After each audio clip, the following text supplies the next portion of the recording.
Hello and welcome to the Eyes Up Life podcast with me, Ben Granis, your host. Today I am excited to introduce you and welcome you to my conversation I had with Mickey Thomas.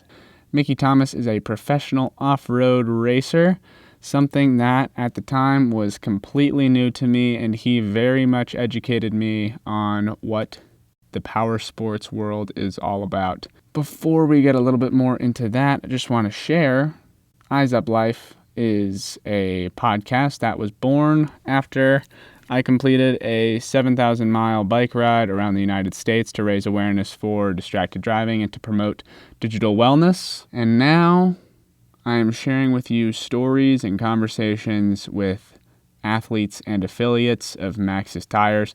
Maxxis tires is the best tire company in the world, and I am not kidding. Go check out maxxistires.com. If you own anything with wheels, they are the right brand for you. Also, go ahead and give them a follow on Instagram at Maxxis Tires so that you don't miss any video release. They come out every other Wednesday, also known as bi-weekly on Wednesday. Eyes Up started as a bike ride, and now it is many things, ranging from these sorts of conversations, interviews, and video conversations. So Eyes Up started as a bike ride around the U.S. that I did solo, ending in September of 2022. And now it is many things, ranging from general advocacy for safer roads and healthier relationships to technology, to interviews and conversations with awesome people around the country, speaking engagements at schools, communities, organizations, and corporations, all of that good stuff. If you or someone you know might be interested in having a conversation with me about a potential speaking event, go ahead and send me an email or have them reach out to me, ben@eyesupride.com. Okay, let's get to Mickey Thomas. Mickey, off-road racer. He is my age, so this was cool. I interviewed him in Georgia. Again, one of the first interviews that I did. It was number 2 in this series, so it was fresh. I was getting used to doing interviews with people, especially people that I hadn't ever met. And Mickey is just such a... I'm going to say this about everyone. They're all such nice people, but Mickey really made me feel welcome, such a warm presence. And he is really good at what he does.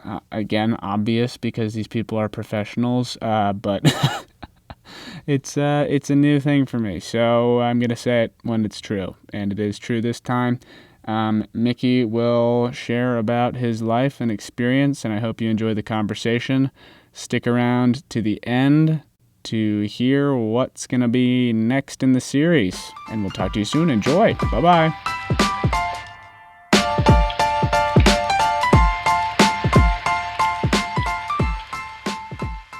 Gotcha. Yeah, I'm Mickey Thomas.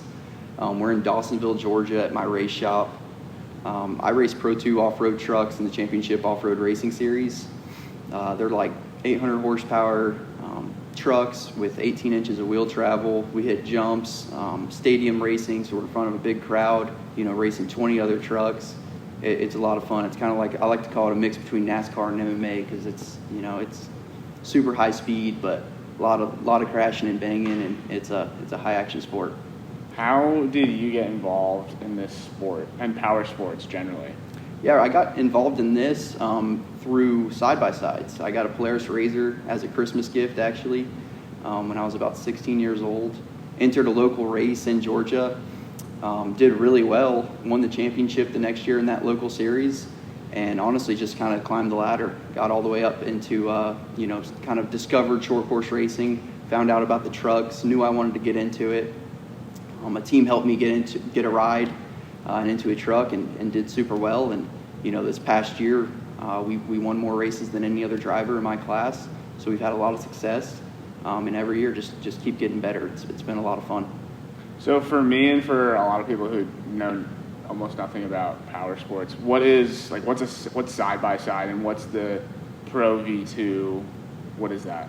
Yeah, so side-by-sides, a couple manufacturers make them, but it's basically like a four-wheeler with a steering wheel. You can go, to a dealership and buy one. They've come a long ways since I've started in them, but, they're off-road little cars that you can go, to a Polaris dealership or a Can-Am dealership or Honda. They all sell them now. Ton of fun. Just really cool little vehicles. And they have kind of a big racing following. All the manufacturers like to compete against each other to see who's fastest. And there's a couple big series that kind of run those cars. So it was a really good entry-level class for me and for a lot of people to get into short course racing or desert racing. But it's really cool. They're really cool off-road little vehicles. Were you involved in this growing up as a kid, and where did you grow up? So I grew up close to here. It's a town called Cumming, Georgia, just 15 minutes south of here. I wasn't really into racing early on. I was more into ball sports, and I was pretty good baseball and football player. I found racing, like I said, through the UTV that I got as a Christmas gift. And as soon as I started racing and doing well, I knew right away that's kind of my passion and what I wanted to do. I've always been a gearhead, loved working on cars, and I loved cars growing up, but never really was introduced into racing until later on in my life. But once I found it, I knew it was my passion, and I've been head first, everything I can do to race anything I can now. You mentioned when I first got here that you're kind of entering the off season now. What's a normal year kind of at a high level for you? What's the structure of the year? Like the schedule and everything? Yeah. So our season usually goes from about June to the end of September. So it's a pretty short season, and we get a long off season. Right now we're mainly racing in the Midwest, and it gets really cold up there, so that's one of the reasons we can't race during the winter months. The series is starting to expand. I'm actually helping a guy build a track here in Dawsonville, Georgia, so that's going to be added onto the circuit hopefully in 2024. We're expanding as a series, and I hope short course kind of grows because it's such a cool sport. It's so exciting. Everybody that goes and watches this sport they fall in love. So I think it's going to come a long ways in the next few years, and I hope more people learn about it. What's your favorite part about the sport as an athlete, and what would you say for a spectator or someone in the audience is what's the best part for them too? I just think it adds a whole new level of action in the form of racing. Like the jumps we hit, the contact we make. These trucks are so tough, so they can take a lot of contact. Where in a lot of other forms of racing, contact is kind of frowned upon. I think in off-road, it's more of the norm. So it's way more action-packed than a lot of other racing series. I think anybody that's gone to a race and seen it live can attest to that. Like they absolutely love it. They fall in love with the sport, and there's no other sport in my mind that has as much action and is as fun to watch as a spectator as off-road racing. So when you say contact, you mean like you're bumping into other cars, right? Are you trying to hit them? Not trying to. It's just kind of it just happens. Like we're sliding at 100 miles an hour through some of these corners, and we're right next to each other as close as we can be, trying to get every ounce of speed that we can. So the contact just happens, and it's okay because our trucks are so tough. We're able to do it. We're not out there trying to wreck everybody, but just having that ability to kind of lean on other trucks and use them to get through the corner, I think adds an awesome spectator value to the fans. It sounds like a pretty physically challenging sport. What kind of training and prep do you do for a race? Yeah, I probably don't train as much as I should, but it is pretty demanding. We're 40 minutes for a race, so they're sprint races, but even in that 40 minutes, you get some serious arm pump. It's hot in the cockpit.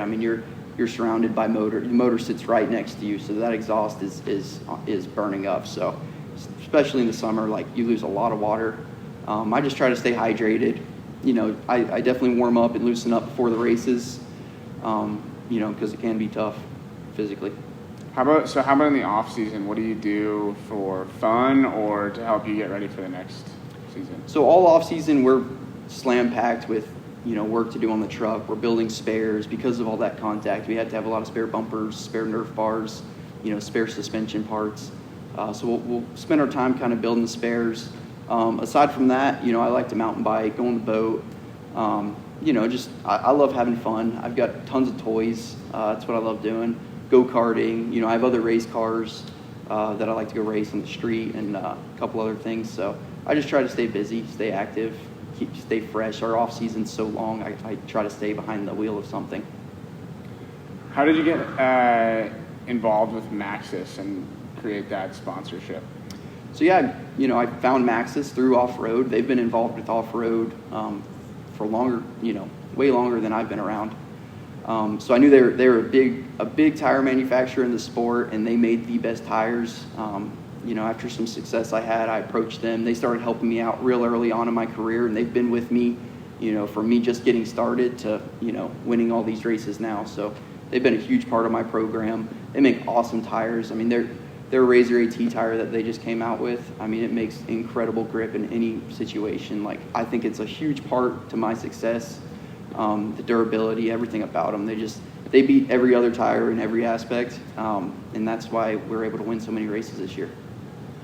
What does it actually look like to form that sponsorship and partnership? Do they need to see your race history? Like, what's sort of like the timeline and the track there? So really, starting out, my crew chief, who's helping me at the time, he had a really good relationship with Maxxis. So they just kind of helped me, gave me a discount on some tires, help us support. They mounted my tires and grooved them off the start when I was a nobody. And, over the years, I progressively got better and better, and that led to more support with Maxxis. I think it just all comes down to networking yourself really well to get sponsors, meeting the right people, and then obviously succeeding in your sport. And we've managed to do that. Right on. So you mentioned mountain biking. Have you ever dabbled in road biking, or is it mostly mountain biking? Where do you go around here also? I love to mountain bike. I've never done any sort of road biking, although I would like to. There's some great roads around here to cycle. Mountain bike trails, we're kind of in the Appalachian Mountains here, right at the foothills of it. So there's some really good trails nearby. There's Jake and Bull Mountain. It's about 15 minutes from here. It's normally where I go. They've got a huge trail system. I've got an electric bike that I just picked up recently, so that thing's been a ton of fun. But yeah, that's one of my favorite things to do is just go up there, do a 20-mile ride or something on my electric bike, which is pretty easy. But like an e-mountain bike? Yeah, an e-mountain bike. Yeah. It's like an electric assist. Right. But super fun. Love doing it. They got some really cool trails around here. It's all mountainous near me, so cool area to do it. Are there a lot of people in the off-road space that geographically that live near here? No, I'm like the only guy in this area. There's actually one more Pro 4 team. He's in South Georgia. But outside of us two, everybody's either from California out west or they're from the Midwest. So I'm kind of an outsider being from down here. And honestly, that just comes back to how I kind of found this sport through side-by-sides. That's what enabled me to learn about short course racing. Because, living in the Southeast, you never would ever know about it, back when I was a kid. So, I think it's cool. Like, I'm a bit of an outsider, but I love kind of going up there and racing guys in their home tracks and trying to beat them, and it's been a lot of fun. Does it make it harder for you being separated from them, or is it not really? It's definitely hard on us because, we have to travel to go race 15 hours minimum. So in the races during the season are so tight that I actually have to rent a shop and pretty much relocate to the Midwest when we're racing up there for the 4 months that we're there. So it's tough on me and the crew and, my family and everything because I'm gone for so long. So that aspect of it definitely makes it tough. I think at this point I'm pretty familiar with all the tracks up there, so I don't think there's any kind of home track advantage for anybody that's from there, but definitely the travel is a tough aspect. Yeah. Well, so with all the travel, you obviously spend a lot of time on the road and probably in your everyday life you're getting out on the road. What's your experience been with distracted drivers and that whole issue? Yeah, definitely it's an issue that you see it's gotten progressively worse, I think, especially on the road. I mean, we're trucking in the semi and we're constantly putting highway miles down. You see a lot of people on the phone, texting, I would say every day. So it's definitely a concern, and obviously it leads to terrible tragedies. So, I hope people do realize how easy it is to get distracted and kind of lose that focus. Just like, I'm in the race car. You have to have 100% focus when you're racing. In the car, I think people kind of get comfortable. They look at their phone and they don't realize how fast things can change. Something can come up. So I do wish people would realize, the effect that can have. Is there anything that you've thought of or, that you might think might be a solution for distracted driving, or that could help us as a culture and society or eliminate the problem? I think awareness goes a long ways. Letting people understand the severity that texting and driving can have. I think if they kind of open their mind to seeing how often wrecks happen and tragedies happen from distracted driving, I would hope that people would, take the initiative to maybe, change their own actions or their loved ones' actions to stop texting and driving. Outside of that, it's a tough thing. People are becoming more attached with their phones, as the years go on. And so I just hope people realize how important it is. Do you have any direct experience with distracted driving, or know someone who's been affected or in a crash with? I don't personally know anybody who's. No, I don't. Not off the top of my head. That's great. Yeah. Better to be in that situation. Yeah, for sure. I can't think of anybody. Yeah. Okay, so we were in touch over Instagram, and you mentioned that that's the preferred way to get in touch with you. So I'm curious to hear about your experience with social media and how in your day-to-day life it plays a role. So I think for me, it's a little bit different than your ordinary person, because I do use social media as a marketing tool for my sponsors. It's important for me to market my sponsors' products and their brand, and social media is a good avenue to do that. Outside of that, I do kind of try to stay off social media with my personal life. I like to keep that to myself, and I like to get out and do things. I like to stay active. That kind of keeps me off my phone a lot, and I have a lot of hobbies and things to work on. So that's been good for me. But it's been a really cool thing for me as a race car driver to use social media as a platform to help market my partners. How do you keep the balance between your personal life and the need to use social media for your sponsors and for work? For me, I think I just like having fun doing other things. I think just staying engaged with those things, like go-karting or mountain biking or going on the boat. I have enough things to keep me busy and enough passions that I don't really feel the need to be on social media outside of work. So I think that's important, just to have hobbies, have passions, get outside, be active. I think that's all things that, kind of take your focus away from social media and puts them to things that are more important. And, you can get outside and make memories.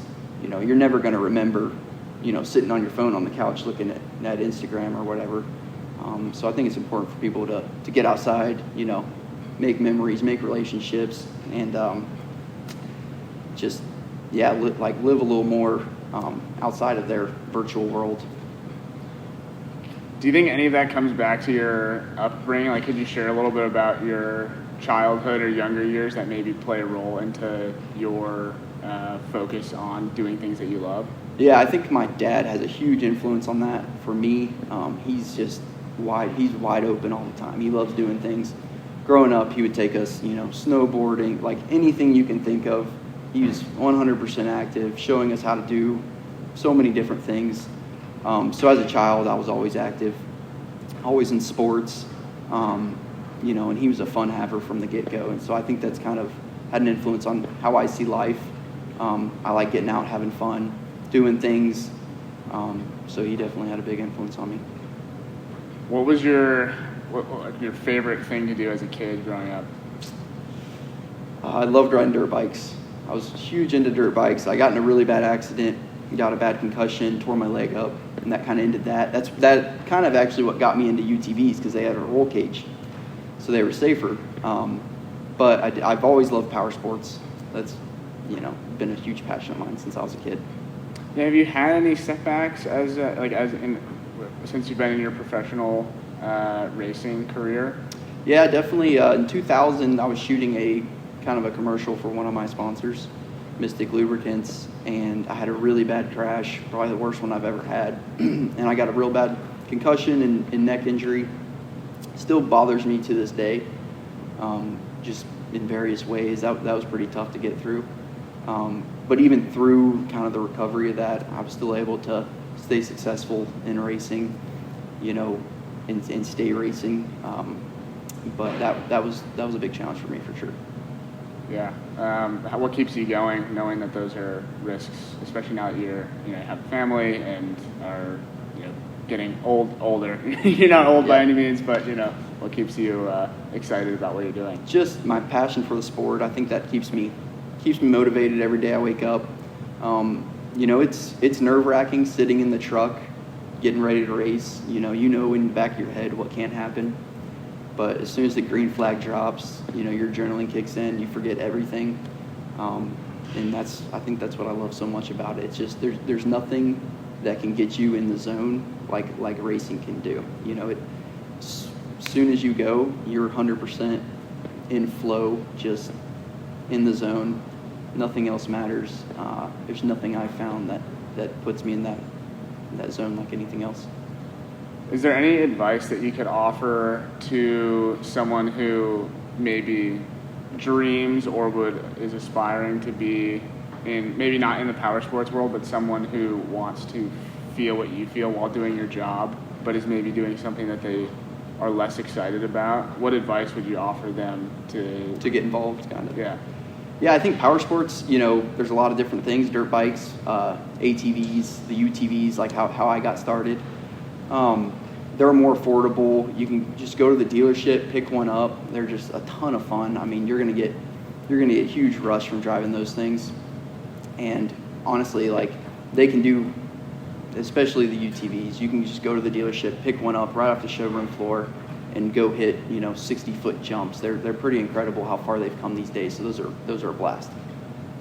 So kind of going back to the phone use. So if you could picture yourself driving around and you get a notification on your phone, what's your thought process, or what goes through your head?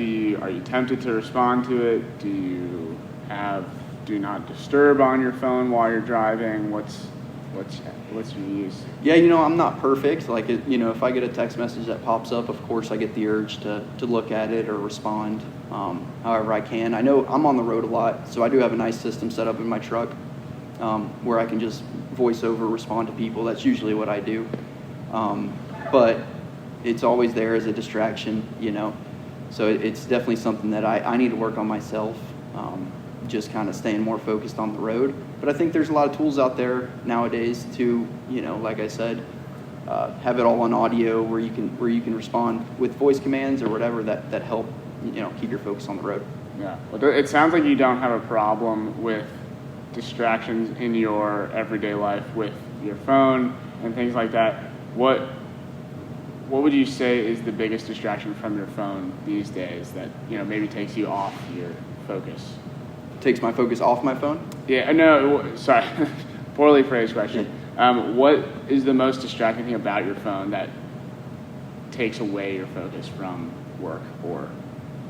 I think over the past 2 or 3 years, the social media platforms have become so engaging.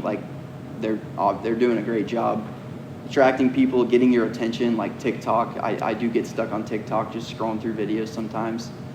But outside of that, I really truly I go out of my way to put my phone down already. I do not enjoy using my phone for social media outside of work, and I like creating content and everything, but for personal use, just scrolling through other people's content, I'll flip through for about maybe 10 minutes a day.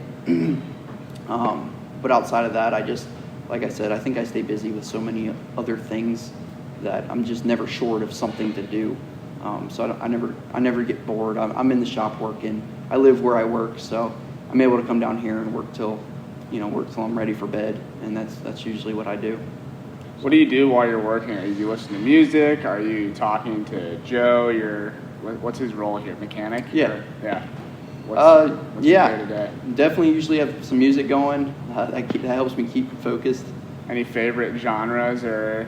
I'm all over the place with music. It's alternative rock, it's country, rap, hip hop. Like, I listen to everything. Whatever is the mood. Pretty much, exactly. Just match the mood. So yeah.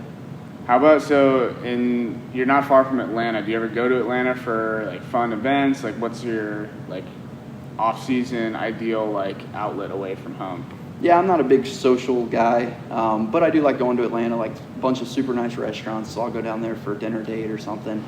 But I'm not a big partier and stuff like that, so I tend to kind of stay up here in the country, do things that, I can go that are active. I prefer that much over, going to the cities, but Atlanta's a beautiful city. They have a lot of cool stuff to do, so we'll go down there for events or, concerts and things here and there for sure. I can see how it would be harder to leave here because it's such a beautiful spot, which you'll show me, which I'm excited about. For sure. Yeah. Any closing thoughts, Mickey, about your career or anything that you think would be interesting to share? Okay, well, that's way too broad of a question. What are you most proud of in your career right now? Honestly, I think the thing I'm most proud of that I can say is that I've gotten better every single year of my career consistently. Every year we've either moved up classes, we've won more races than the year before. So that's something I'm always striving for, is just improving, and it's something that I can say that I've achieved. So I'm super proud of that. And what's something that you're looking forward to in this next season and off season? This next season, this will be the first year that I've done something for 4 years. So this is my 4th season going into Pro 2. So I think this year I'm just looking forward to kind of, I'm to the point where I'm not learning anymore. I think I've got kind of the chassis, the race car mastered. So just going, and I think I'll have a really good year, have a good shot at the championship, and just looking forward to kind of being back in something familiar. Is there a place that we can see your race history and results? Is that like kept somewhere? Yeah, you can go to champoffroad.com and they'll have the results listed for the past years. Cool. Yeah. Well, thank you, Mickey. Yep. I appreciate it. Thank you. Alrighty, so that's Mickey Thomas. I hope you enjoyed listening to my conversation with Mickey back in October in Georgia. What a nice guy, right? I mean, just such a nice presence, and he's great. And after a little snippet, he afterwards took me on a ride around his pretty large property in one of his side-by-sides, which again was something that I had no idea what they were. Anyways, it was cool to be in a vehicle with literally a professional driver. I felt probably more safe than I should have, but that was cool. And just cool to be in the South. The South kind of has a cool vibe, in my opinion, but this is coming off a year where I spent a lot of time in the South, and it was good. Good times. So next time, also known as 2 weeks from when this came out, we'll be listening to my conversation with Amanda Batty. She is awesome, mountain biker. So we're going back to the two-wheeled sport, and you won't want to miss that one. This was an impromptu interview, which I'll explain more in that episode, but stick around to that one because it's good.